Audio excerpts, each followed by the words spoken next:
Hi, I'm Ash and welcome to this video looking at sinker boards. I'm going to start out by just looking at my sinker board and explaining what is meant by a sinker board. Then I'll talk about why you would want one and most importantly when you are of sufficient skill to ride one. My board is a slightly modified swift foiling 60 litre NG board with the only modification being that it is fitted with a longer mast track. This just gives me ultimate versatility in what foils I can use with it, and the compromise is it adds a little weight. The board is 4'10" by 23 inches and 60 litres in volume, and for reference, fully kitted up I weigh probably around 85 kilos. So this board is about 25 litres below the volume required to float with me stood on it.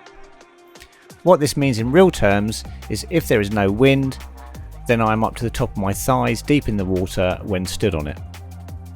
This is effectively what is meant by a sinker board, i.e. it doesn't have the volume to float you when you're stood on it and will sink a certain amount when not moving. We have two questions to answer. Why would you want one of these boards? And then, when is the right time in your foiling progression to get one of these? The other element I'm going to cover in this video is what conditions aid learning to ride this type of board, how you can make the transition easier, and what sea and wind conditions to avoid. In other words, how not to make all the mistakes I made and have a much easier and enjoyable time learning to ride your new board. Let's deal with why you might want one of these first. Now, the cynical wing foiler might see this as the constant smaller is better mantra for absolutely everything. Ride a smaller wing, ride a smaller foil, ride a smaller board, and so on, with the person on the smallest everything being the winner. Whilst there may be some satisfaction to being able to ride smaller foiling equipment, smaller isn't always better, and as with everything, there is a right tool for every job. I could talk to the merits of smaller wings, foils, and so on, but this video is about smaller boards. So let's look at the advantages of a smaller board or why you might want one. The main advantage, and this is really the overall reason for having one, is that as you reduce the size and volume of the board, then you get a more and more pure experience of your foil.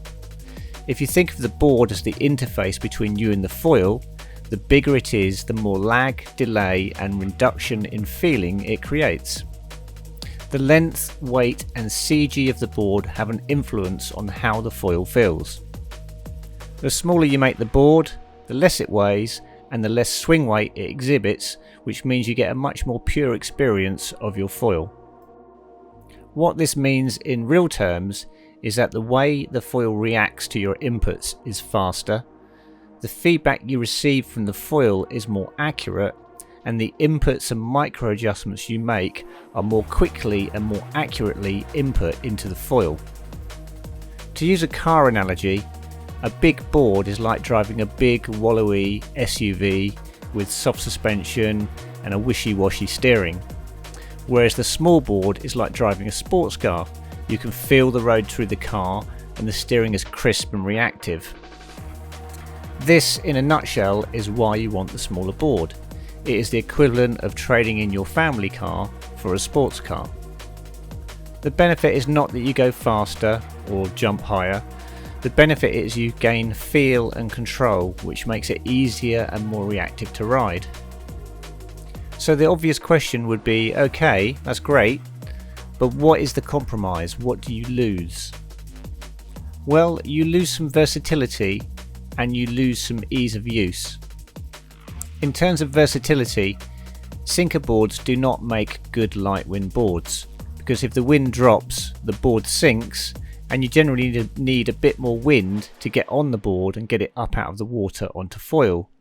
So it's not the best idea to use them in light winds, because if the wind drops, you are swimming or paddling back to the beach. You also need to be in much deeper water to get on a sinker board. I'm over 6 foot tall and I need to be neck deep to get on my sinker board with a 90 centimetre mast, otherwise it just sinks and the foil rests on the bottom. If you move to a sinker board, then you're moving away from the one board does it all situation. You really now need two boards, your sinker and your light wind board. That's not to say that you can't use a sinker board in light winds. You can, and I've had mine out on foil in 10 to 12 knots. It's just consequences are much higher if the wind drops. Lastly, you tend to need a little bit more power on a sinker than you do a board that can float your weight, so you tend to be on a slightly larger wing than you would normally pick for the same conditions as you would use a much larger volume board. So this covers why. The next question is, when should you get a sinker board?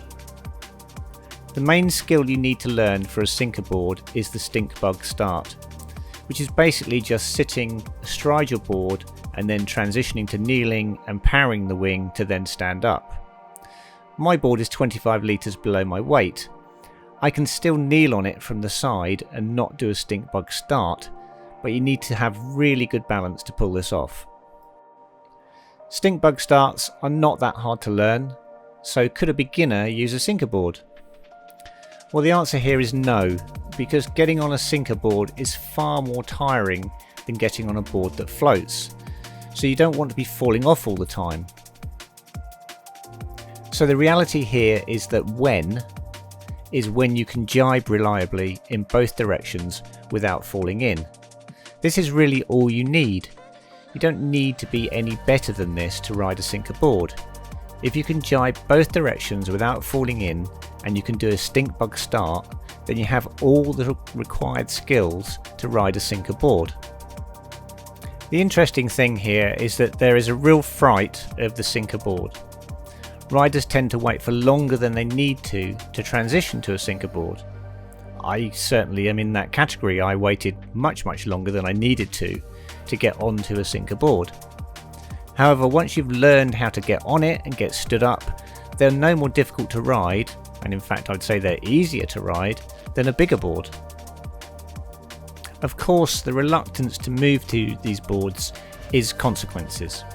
If the wind drops, you really have got a problem, and that is what drives the fear of moving to this type of board. With all this said, what are my main mistakes that I made when learning to ride my board? Well, there are 5 main points I think I'll make. 1. Only try to ride your sinker initially when there is plenty of wind. 15 to 20 knots is the ideal wind conditions for learning. 2.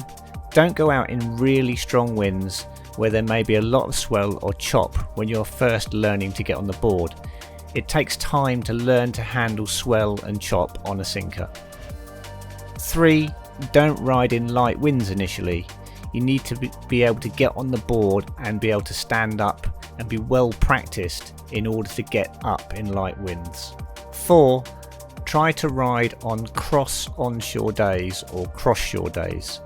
Avoid offshore or directly onshore winds. Offshore for the obvious reasons, and directly onshore can make it really hard to get out of the shallows, as you need to walk into neck deep or more just to get on your board, so being constantly blown onshore can make it impossible to get started. 5. Choose to ride a bit overpowered with your wing sizes when you are learning. It makes it much easier to get a sinker board up and out of the water when you have plenty of power. I hope this video has been useful and encourages you to think about the merits of riding a sinker board. Lastly, if you haven't subscribed, please consider doing so, and I'll see you on the next video.